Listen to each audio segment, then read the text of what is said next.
आइए सुनते हैं कविताएं उत्साह और अट नहीं रही है। कवि हैं सूर्यकांत त्रिपाठी निराला। पृष्ठ संख्या 31 से 36। सूर्यकांत त्रिपाठी निराला। सूर्यकांत त्रिपाठी निराला का जन्म बंगाल के महिषादल में सन 1899 में हुआ। वे उत्तर प्रदेश के उन्नाव जिले के गढ़ाकोला निवासी थे। निराला की औपचारिक शिक्षा 9वीं तक महिषादल में हुई। उन्होंने स्वाध्याय से संस्कृत, बांग्ला और अंग्रेजी का ज्ञान अर्जित किया। वे संगीत और दर्शन शास्त्र के भी गहरे अध्येता थे। रामकृष्ण परमहंस और विवेकानंद की विचारधारा ने उन पर विशेष प्रभाव डाला। निराला का पारिवारिक जीवन दुखों और संघर्षों से भरा था। आत्मीय जनों के असामयिक निधन ने उन्हें भीतर तक तोड़ दिया। साहित्यिक मोर्चे पर भी उन्होंने अनवरत संघर्ष किया। सन 1961 में उनका देहांत हो गया। उनकी प्रमुख काव्य रचनाएं हैं अनामिका, परिमल, गीतिका, कुकुरमुत्ता और नए पत्ते। उपन्यास, कहानी, आलोचना और निबंध लेखन में भी उनकी ख्याति अविस्मरणीय है। निराला रचनावली के 8 खंडों में उनका संपूर्ण साहित्य प्रकाशित है। निराला विस्तृत सरोकारों के कवि हैं। दार्शनिकता, विद्रोह, क्रांति, प्रेम की तरलता और प्रकृति का विराट तथा उदात्त चित्र उनकी रचनाओं में उपस्थित है। उनके विद्रोही स्वभाव ने कविता के भाव जगत और शिल्प जगत में नए प्रयोगों को संभव किया। छायावादी रचनाकारों में उन्होंने सबसे पहले मुक्त छंद का प्रयोग किया। शोषित, उपेक्षित, पीड़ित और प्रताड़ित जन के प्रति उनकी कविता में जहां गहरी सहानुभूति का भाव मिलता है, वहीं शोषक वर्ग और सत्ता के प्रति प्रचंड प्रतिकार का भाव भी। उत्साह एक आह्वान गीत है जो बादल को संबोधित है। बादल निराला का प्रिय विषय है। कविता में बादल एक तरफ पीड़ित प्यासे जन की आकांक्षा को पूरा करने वाला है, तो दूसरी तरफ वही बादल नई कल्पना और नए अंकुर के लिए विध्वंस, विप्लव और क्रांति चेतना को संभव करने वाला भी। कवि जीवन को व्यापक और समग्र दृष्टि से देखता है। कविता में ललित कल्पना और क्रांति चेतना दोनों है। सामाजिक क्रांति या बदलाव में साहित्य की भूमिका महत्वपूर्ण होती है। निराला इसे नवजीवन और नूतन कविता के संदर्भों में भी देखते हैं।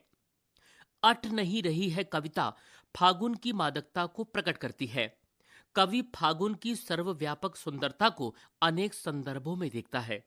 जब मन प्रसन्न हो तो हर तरफ फागुन का ही सौंदर्य और उल्लास दिखाई पड़ता है।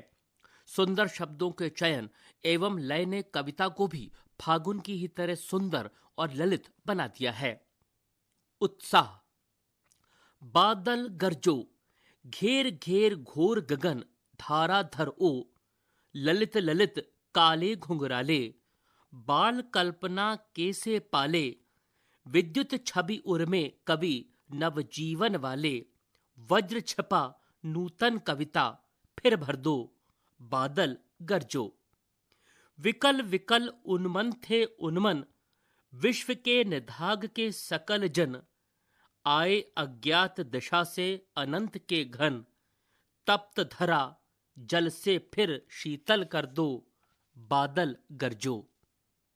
अट नहीं रही है, अट नहीं रही है, आभा फागुन की तन सट नहीं रही है।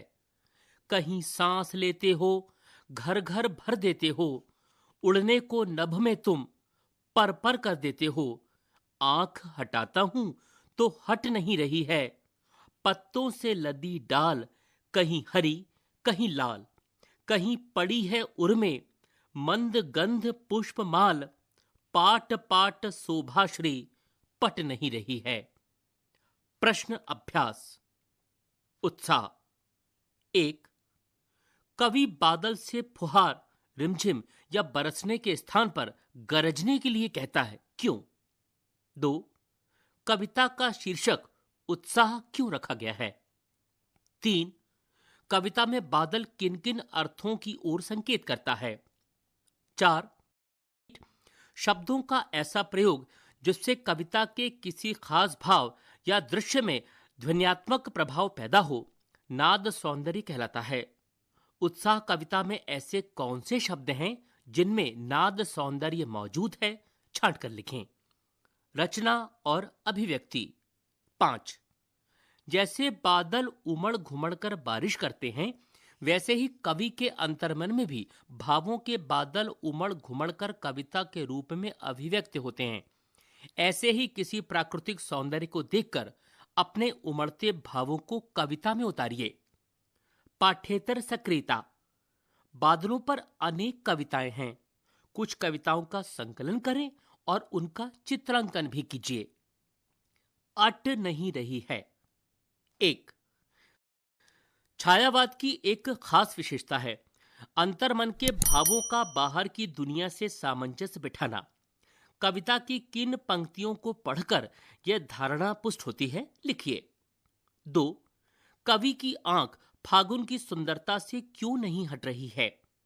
3। प्रस्तुत कविता में कवि ने प्रकृति की व्यापकता का वर्णन किन रूपों में किया है। 4। फागुन में ऐसा क्या होता है जो बाकी ऋतुओं से भिन्न होता है। 5। इन कविताओं के आधार पर निराला के काव्य शिल्प की विशेषताएं लिखिए। रचना और अभिव्यक्ति। 6।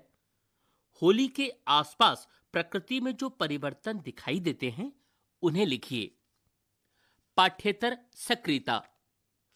फागुन में गाए जाने वाले गीत जैसे होरी, फाग आदि गीतों के बारे में जानिए। शब्द संपदा। धाराधर अर्थात बादल, उन्मन अर्थात कहीं मन ना टिकने की स्थिति, अनमनापन, निधाग अर्थात गर्मी, सकल अर्थात सब, सारे, आभा अर्थात चमक, वज्र यानी कठोर, भीषण, अट अर्थात समाना, प्रविष्ट, पाठ पाठ अर्थात जगह जगह, शोभाश्री अर्थात सौंदर्य से भरपूर, पट अर्थात समा नहीं रही है। इस कविता में भी निराला फागुन के सौंदर्य में डूब गए हैं। उनमें फागुन की आभा रच गई है, ऐसी आभा जिसे ना शब्दों से अलग किया जा सकता है न फागुन से। फूटे हैं आमों में बौर, भौर वन वन टूटे हैं, होली मची ठौर ठौर, सभी बंधन छूटे हैं। फागुन के रंग राग, बाग वन फाग मचा है, भर गए मोती के झाग, जनों के मन लूटे हैं। माथे अबीर से लाल, गाल सेंदूर के देखे, आंखें हुई हैं गुलाल, गेरू के ढेले कूटे हैं।